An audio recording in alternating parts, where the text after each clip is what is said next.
इस तरह से तमाम जो नेता हैं वो अपनी संवेदनाएं व्यक्त कर रहे हैं।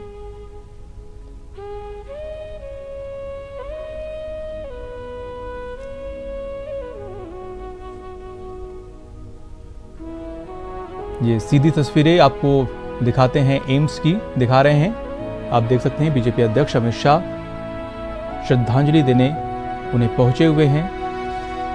मदन लाल सैनी का पार्थिव शरीर उनके अंतिम दर्शन के लिए रखा हुआ है। राजनाथ सिंह आप देख सकते हैं उन्हें श्रद्धांजलि देते हुए। जेपी नड्डा भी पहुंचे हैं वहां पर श्रद्धांजलि देते हुए। आप देख सकते हैं सीधे तस्वीरों में दिल्ली के एम्स से ये लाइव तस्वीरें आप देख रहे हैं। एम्स में ही प्रदेश के अध्यक्ष मदन लाल सैनी का निधन हुआ है। वहां पर उन्होंने अंतिम सांस ली है और उनके अंतिम दर्शन के लिए उनका पार्थिव शरीर रखा हुआ है। आप देख सकते हैं कि जो तमाम दीगर नेता हैं वो श्रद्धांजलि देते हुए नजर आ रहे हैं। 10 से 12 बजे तक उनके पार्थिव शरीर को इसी तरह अंतिम दर्शन के लिए रखा गया है। उसके बाद उनके पार्थिव शरीर को जयपुर ले जाया जाएगा। आप देख सकते हैं तस्वीरों में प्रकाश जावड़ेकर, गजेंद्र सिंह शेखावत भी वहां पर मौजूद हैं। तो तमाम जो दीगर नेता हैं, अर्जुन राम मेघवाल को आप देख सकते हैं, केंद्रीय मंत्री हैं और जिनका ताल्लुक राजस्थान से ही है, श्रद्धांजलि देते हुए आप देख सकते हैं। पूर्व सीएम वसुंधरा राजे भी पहुंची हैं। आप देख सकते हैं तस्वीरों में उन्हें श्रद्धांजलि देते हुए। ये सीधी तस्वीर आप देख रहे हैं दिल्ली के एम्स से लाइव। उनके पार्थिव शरीर को रखा गया है अंतिम दर्शन के लिए और यहाँ पर तमाम जो बड़े नेता हैं, दीगर नेता हैं, वो पहुँच रहे हैं और अपनी श्रद्धांजलि अर्पित कर रहे हैं मदन लाल सैनी को। आपको ये भी जानकारी दे दें कि प्रधानमंत्री नरेंद्र मोदी भी कुछ देर में यहाँ पहुँचेंगे मदन लाल सैनी के अंतिम दर्शन के लिए और यहाँ पहुँचकर वो अपनी श्रद्धांजलि देंगे मदन लाल सैनी को। तो तमाम जो नेता हैं पार्टी के वो यहाँ पर पहुँचे हुए हैं। उनके अंतिम दर्शन की तस्वीर, ये सीधी तस्वीर आप देख सकते हैं मदन लाल सैनी की दिल्ली के एम्स से लाइव। तो ये दुखद खबर आज हमारे लिए कि एक बड़े नेता, बीजेपी के बड़े नेता थे मदन लाल सैनी, बीजेपी के प्रदेश अध्यक्ष थे और राज्यसभा सांसद भी थे और अब हमारे बीच नहीं रहे। अचानक से खबर जैसे ही उनके निधन की आई, पूरे प्रदेश में, पूरे पार्टी में शोक की लहर दौड़ गई और चाहे वो पक्ष का नेता हो चाहे विपक्ष का नेता हो, सभी ने अपने अपने तरीके से उन्हें श्रद्धांजलि दे रहे हैं। ट्वीट करके, फोन करके अपने अपने तरीके से श्रद्धांजलि देते हुए नजर आए। राजस्थान के सीएम अशोक गहलोत ने भी उन्हें ट्वीट कर श्रद्धांजलि दी। डिप्टी सीएम सचिन पायलट ने भी उन्हें ट्वीट करके श्रद्धांजलि दी और इसी तरह की कई तमाम जो बड़े नेता हैं उन्होंने भी उन्हें श्रद्धांजलि दे रहे हैं। पूरे प्रदेश में शोक की लहर दौड़ गई है जैसे ही उनके निधन की खबर आई। दिल्ली के एम्स में मदन लाल सैनी ने अंतिम सांस ली। आपको बता दें कि कई दिनों से वो बीमार चल रहे थे और एम्स में भर्ती थे। तो तमाम जो नेता हैं उनके पहुंचने का सिलसिला लगातार जारी है उनके अंतिम दर्शन के लिए। आप तस्वीरों में देख सकते हैं, अब देख सकते हैं कि तमाम जो दीगर नेता हैं, बीजेपी अध्यक्ष अमित शाह जो कि गृह मंत्री भी हैं, उन्होंने श्रद्धांजलि दी पुष्प अर्पित कर। उसके साथ ही राजनाथ सिंह, गजेंद्र सिंह शेखावत, अर्जुन राम मेघवाल और कई जो बड़े नेता हैं, दीगर नेता हैं, मंत्री हैं, वहां पर पहुंचे हुए हैं, उन्हें श्रद्धांजलि दे रहे हैं, उनके अंतिम दर्शन में पहुंचे हुए हैं। और थोड़ी देर में आपको बता दें कि प्रधानमंत्री नरेंद्र मोदी भी पहुंचेंगे और वो उन्हें श्रद्धांजलि देंगे। तो दिल्ली के एम्स में उनके अंतिम दर्शन के लिए उनका पार्थिव देह रखा हुआ है। 12 बजे तक उनका पार्थिव शरीर वहां पर होगा अंतिम दर्शन के लिए और लगातार सिलसिला जारी है। तमाम दीगर नेता और मंत्री वहां पर पहुंच रहे हैं अंतिम दर्शन के लिए। थोड़ी देर में प्रधानमंत्री नरेंद्र मोदी भी पहुंचेंगे उनके अंतिम दर्शन के लिए और उसके बाद 12 बजे के बाद उनके पार्थिव देह को आपको बता दें कि जयपुर ले जाया जाएगा और उसके बाद वहां से सीकर ले जाया जाएगा, क्योंकि सीकर में ही उनका पैतृक गांव है जहां पर उनका अंतिम संस्कार किया जाएगा।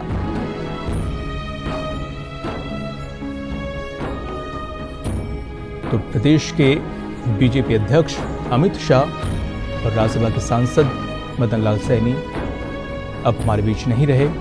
एक बड़ी क्षति बीजेपी के लिए, और कहा जाता है कि बहुत ही सादगी पसंद इंसान थे और बस में भी वो साधारण इंसान की तरह से ही वो सफ़र करते थे। व्यक्तित्व उनका जो था बहुत ही साधारण था। ज़मीन से जुड़े हुए नेता थे, वो हर लोगों के दिल में बसते थे और बहुत ही सक्रिय थे राजनीति में। हाल ही में जिस तरह से लोकसभा के चुनाव हुए और उसके पहले विधानसभा के चुनाव हुए थे, हमने देखा था कि किस तरह से उनकी सक्रियता थी। वो चाहे बूथ लेवल की तैयारी हो, चाहे किसी भी लेवल की तैयारी हो, वो हर तरह से टिकट का बंटवारा हो, तो हर लेवल पे, हर स्तर पे जो है उनकी सक्रियता नजर आती थी। और अचानक से जब ये खबर आई तो पूरे प्रदेश में शोक की लहर दौड़ गई।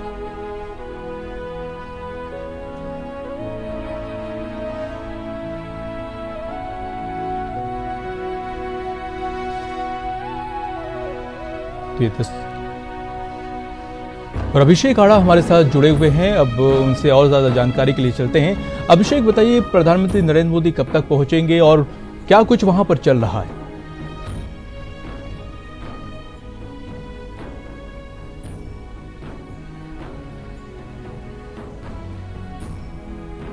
शायद उनसे संपर्क नहीं हो पा रहा है, हम फिर से उनसे जुड़ने की कोशिश करेंगे। लेकिन ये सीधी तस्वीरें आप देख रहे हैं दिल्ली के एम्स से। माजिद, मेरी आवाज आ रही है आपको? जी हाँ अभिषेक, मैं ये जानना चाह रहा था कि आप वहां पर मौजूद हैं, प्रधानमंत्री नरेंद्र मोदी कब तक पहुंचेंगे और क्या कुछ वहां पे चल रहा है? उनके अंतिम दर्शन की हम तस्वीरें देख रहे हैं। जी बिल्कुल, जो हम दर्शकों को ये लाइव तस्वीरें दिखा रहे हैं, बीजेपी के जो तमाम बड़े नेता हैं, चाहे लोकसभा स्पीकर ओम बिरला की अगर हम बात करें या गृह मंत्री अमित शाह की बात करें या तमाम जो बड़े नेता हैं, जो कैबिनेट मंत्री गजेंद्र सिंह शेखावत, उसके अलावा जो तमाम जो सांसद हैं राजस्थान के जी, वो ज्यादातर लोग यहाँ पर पहुंचे हुए हैं। रामनारायण डूडी जो राज्यसभा सांसद है वो यहाँ पर पहुंचे हैं, अर्जुन मीणा जो उदयपुर से सांसद है वो यहाँ पहुंचे हैं, चित्तौड़गढ़ से सीपी जोशी जो सांसद है वो यहाँ पहुंचे हैं, दिया कुमारी भी अभी कुछ देर पहले यहाँ पर पहुंची थी जी। तमाम सांसद जो इस वक्त दिल्ली में अवेलेबल हैं वो सभी लोग अभी यहाँ पर पहुंचे हैं। ओम माथुर का बताया जा रहा है वो जयपुर में है और कल सुबह सीधे जब पार्थिव देह जयपुर पहुंचेगी तब यहाँ पर वो तब जो बीजेपी प्रदेश जो कार्यालय है, जो प्रदेश मुख्यालय है, वहां पर जब ये पार्थिव देह को रखा जाएगा तो वहां पर वो श्रद्धांजलि देने पहुंचेंगे। और उसके अलावा जो राज्य के तमाम नेता हैं वो यहाँ पर पहुंचेंगे। मेरे जहां तक मुझे याद आता है माजिद, बीजेपी के प्रदेश अध्यक्ष रहते हुए किसी प्रदेश अध्यक्ष का निधन हो जाए, ये जहां तक मुझे याद आता है ये कोई पहला ही मौका है। इससे पहले ऐसा कभी नहीं हुआ था कि बीजेपी प्रदेश अध्यक्ष रहते हुए जी अभिषेक, लेकिन जी बहुत ही वाकई ये शॉकिंग न्यूज जब हमें मिली तो हम सब स्तब्ध रह गए कि अचानक से जो बहुत ही सक्रिय रहे हैं। अब हम देख रहे थे कि अभी हाल ही में लोकसभा चुनाव हुआ, फिर उससे पहले विधानसभा चुनाव हुआ था। राजस्थान से हमारे माननीय राज्यसभा सदस्य रहे, लंबे समय तक उनका सामाजिक सेवाओं में बहुत बड़ा योगदान रहा है। पूरे राजस्थान को इस दुखी घड़ी में शोक व्याप्त है। तो ओम बिरला को सुन रहे थे आप, लोकसभा स्पीकर, जो कि जिनका ताल्लुक भी राजस्थान से ही है। और ऐसे में जाहिर सी बात है, एक बड़े नेता को खोना बहुत ही बड़ी क्षति है। जी अभिषेक, हम यही बात कर रहे थे कि किस तरह से वो सक्रिय थे, सामाजिक सेवा में लगे हुए थे, और अचानक से इस तरह की खबरें आ जाती हैं और बीजेपी के जो अध्यक्ष हैं मदन लाल सैनी इस दुनिया से चले जाते हैं, हमारे बीच से जो है। जी बिल्कुल, मैं यही आपको बता रहा था कि आज सुबह वी सतीश और सीपी जोशी वो एम्स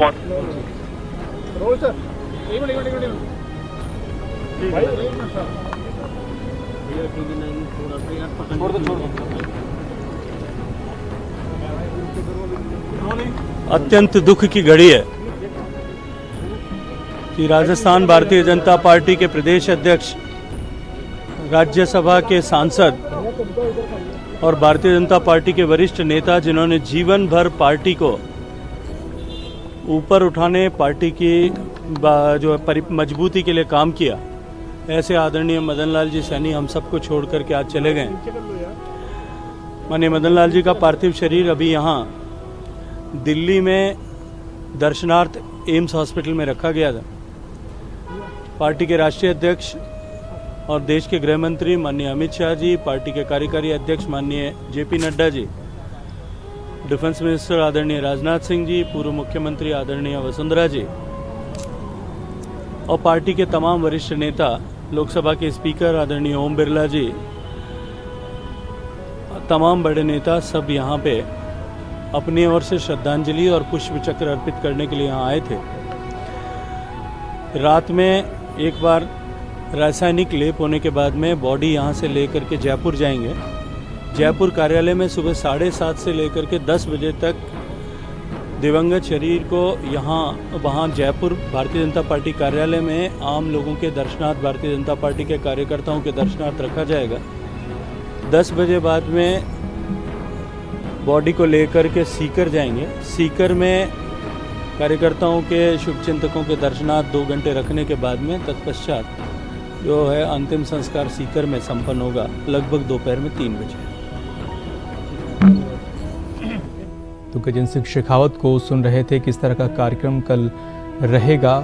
वो बता रहे थे कि यहाँ से उनको जयपुर ले जाया जाएगा, फिर अंतिम दर्शन के लिए 2 घंटे के लिए वहाँ पे जयपुर, वहाँ पर मुख्यालय में, बीजेपी मुख्यालय में रखा जाएगा, और उसके बाद वहाँ से सीकर ले जाया जाएगा, जहाँ पर उनका पैतृक गांव है, और वहाँ पर भी अंतिम दर्शन के लिए जो वहाँ के उनके परिवार के लोग हैं और तमाम जो उनके शुभचिंतक हैं, उनके अंतिम दर्शन के बाद 2 घंटे के बाद वहाँ से फिर 3 बजे उन्होंने एक टाइम बताया है कि फिर उनका अंतिम संस्कार किया जाएगा।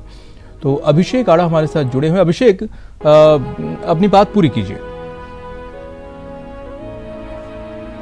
जी बिल्कुल, मैं आपको यही बता रहा था कि आज सुबह जब वी सतीश और सीपी जोशी मिलने गए थे, तो सीपी जोशी से अभी कुछ देर पहले जब हमारी बात हुई तो सीपी जोशी ने कहा कि ये बहुत ही हतप्रभ कर देने वाली घटना है, बड़ी शॉकिंग ये एक घटना हुई है, क्योंकि उन्होंने ये बताया कि आज सुबह जब वो उनसे मिले थे तो ऐसा कुछ लग नहीं रहा था कि इस तरीके का हादसा पेश आ जाएगा, इस तरीके से मदन लाल सैनी छोड़ के चले जाएंगे। मैं आपको बताऊं मदन लाल सैनी के व्यक्तित्व के बारे में, 1943 में उनका जन्म हुआ था सीकर के पास में। उनका 13 जुलाई 1943 को उनका जन्म हुआ था, और शुरू से ही वो संघ की विचारधारा से, राष्ट्रीय स्वयंसेवक संघ से जुड़े रहे। वो एक बार विधायक भी रहे थे, और खास चीज ये थी कि जिस तरीके का उनका व्यक्तित्व था, मजदूर और गरीब के हक में आवाज उठाने का, किसान के हक में बात उठाने का, तो उन्होंने जब अपनी राजनीतिक पारी की शुरुआत की, वो भी भारतीय मजदूर संघ के साथ में की, और धीरे धीरे वो काम करते हुए भारतीय मजदूर संघ के महामंत्री भी रहे। उसके अलावा वो किसान मोर्चा में राज्य के महामंत्री रहे, वो सरदार पटेल स्मारक में प्रदेश के संयोजक रहे, भाजपा अनुशासन समिति के चेयरमैन रहे। एक लंबा सफर उन्होंने तय किया था, और बीजेपी के बिल्कुल रूट लेवल से उठ के वो बीजेपी के प्रदेश अध्यक्ष के पद तक पहुंचे, और बीजेपी के प्रदेश अध्यक्ष पद तक पहुंचने के बाद उनको राज्यसभा के लिए, वो राज्यसभा के लिए भी चुने गए, जो उच्च सदन है भारतीय संसद का।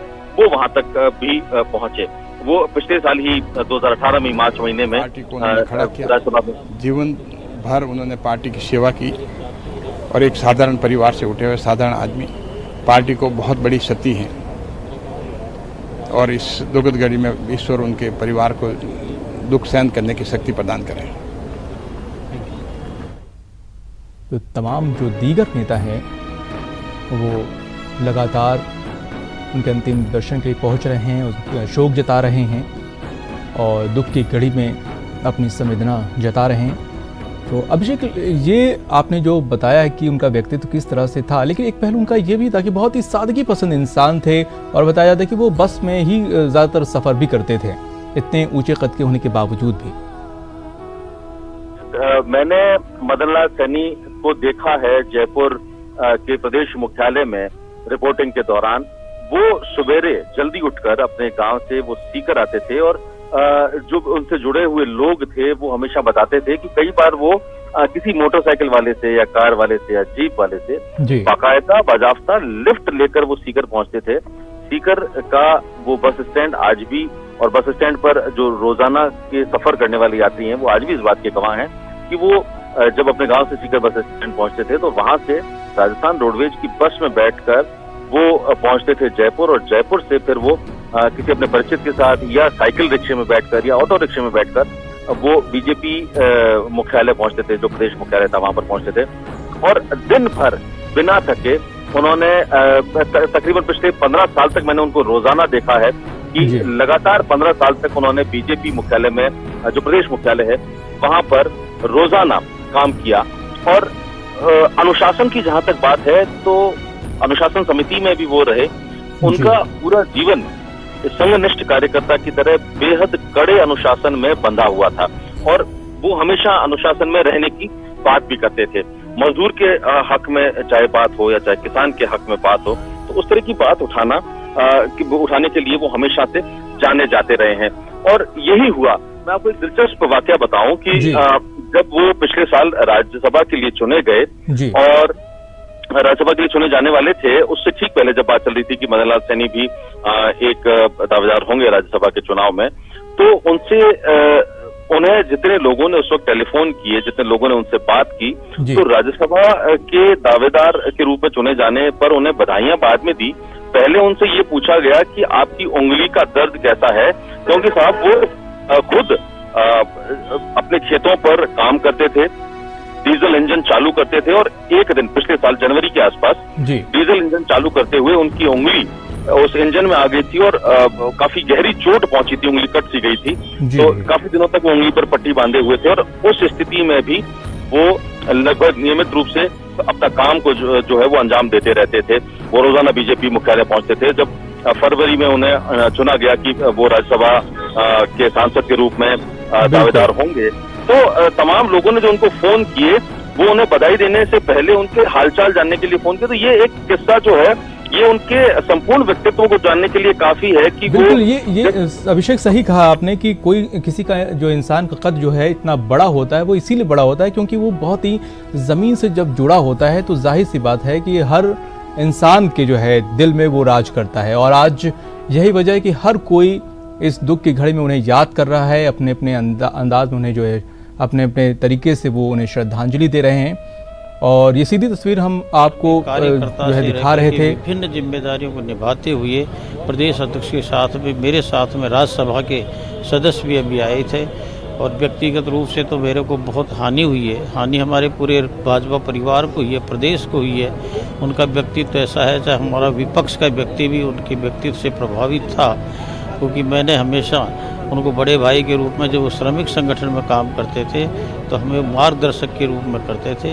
आज अत्यंत ही हमारे लिए, राजस्थान वासियों के लिए, भारतीय जनता पार्टी के लिए लाल जी का जो अकस्मात निधन हुआ है वो पूरी की पूरी भारतीय जनता पार्टी के लिए एक बहुत बड़ी क्षति है। बहुत ही साधारण सरल स्वभाव के, बड़ी स्पष्ट तरीके से बातचीत करने वाले, एक ज़मीन से उठे हुए एक कार्यकर्ता, इस तरह का उनका व्यक्तित्व कि जो उनसे मिलता था उनका हो जाता था। इस सरल व्यक्तित्व का जिस तरह से उन्होंने पूरे राजस्थान की भाजपा को एक तरह से प्रेरित करके इस चुनाव में सबको एकजुट करा, वो सब याद रखेंगे।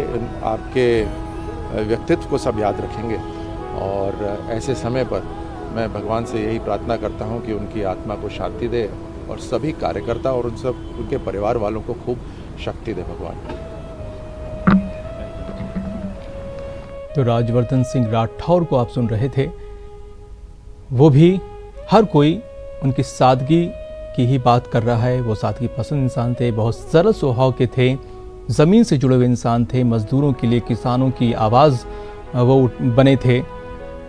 और आज जिस तरह से वो हमारे बीच नहीं रहे, आज जैसे ही ये खबर उनके निधन की आई, पूरे प्रदेश में शोक की लहर दौड़ गई। चाहे वो पक्ष का हो, विपक्ष का हो, हर कोई उन्हें श्रद्धांजलि दे रहा है, उन्हें याद कर रहा है। बेहद दुख की घड़ी। और दिल्ली के एम्स में उन्होंने अंतिम सांस ली और इस वक्त उनका पार्थिव शरीर वहीं पर है, उनके अंतिम दर्शन के लिए रखा गया है। और वहाँ पर तमाम जो दीगर नेता हैं वहाँ पर पहुँच रहे हैं और उन्हें अंतिम दर्शन के लिए। ये तस्वीर हम आपको दिखा रहे हैं, थोड़ी देर पहले की है, जब बीजेपी अध्यक्ष और गृह मंत्री राजनाथ सिंह, माफ़ कीजिएगा, अमित शाह और रक्षा मंत्री राजनाथ सिंह उन्हें जो श्रद्धांजलि देते हुए देख सकते हैं। जेपी नड्डा भी उन्हें श्रद्धांजलि दे रहे हैं। ये थोड़ी देर पहले की तस्वीर है, लेकिन ये सिलसिला जो है उनके अंतिम दर्शन का लगातार जारी है और वहाँ पर जो तमाम बड़े नेता हैं वो पहुँच रहे हैं। और आपको ये भी जानकारी दे दें कि 12 बजे तक उनका पार्थिव शरीर वहाँ पर रहेगा और थोड़ी देर में प्रधानमंत्री नरेंद्र मोदी भी वहाँ पर पहुँचेंगे अंतिम दर्शन के लिए, उन्हें श्रद्धांजलि देंगे। और उसके बाद 12 बजे के बाद उनके पार्थिव देह को जयपुर ले जाया जाएगा और कल सुबह वहाँ पर उनके अंतिम दर्शन के लिए रखा जाएगा, ताकि वहाँ पर जो उनके पार्टी कार्यकर्ता है, शुभचिंतक हैं, उनके समर्थक हैं, उनके अंतिम दर्शन कर सकें। 2 घंटे वहाँ पर उनके